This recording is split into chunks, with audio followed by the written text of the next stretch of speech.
Okay, come here, extension, datum, start, run script, authorization required, okay. Here's open the client ID, starts with 44, ends with 0101. I'm going to come back here, so it starts with 44 and ends with 01. So I'm going to now allow the access. Select my account, it hasn't verified Zap yet, go to Datum.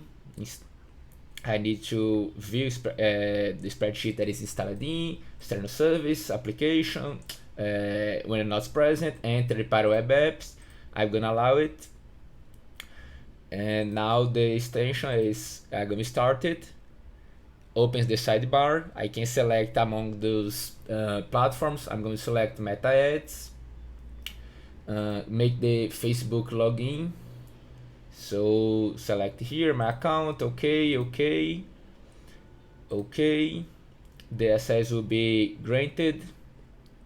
Now I'm able to extract data from my Facebook account. I'm going to select some example account. Let me do here this one, the data. So just this data. The destination, I'm going to create a new page and schedule reports. I'm going to schedule it at 12 hours. So each 12 hours, I'm going to get the extract data from Facebook. Select here, extract data, and a new table will be open here. So sheet 27 now received all the this data that I already have. I now can come back here in reports, and now I already have a report saved here. That is this report that I just did it.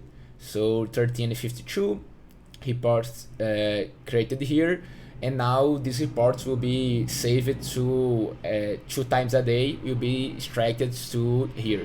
So I need the authorization to manage the spreadsheet. I need the authorization to schedule the report, to open the sidebar, and to display third party, to connect to external requests, that is the Facebook API. And here I have the OpenAI API. So I select here the report I just saved, render name, going to start conversation. And when I do this, I have this chat interface, and I can ask, for example, what campaign has the most investment, for example, and the better answer is loading, and I receive here the answer provided by ChatGPT OpenAI. So it's answered that the best one is vendas and to 439 reais. So this is the functionality of my app.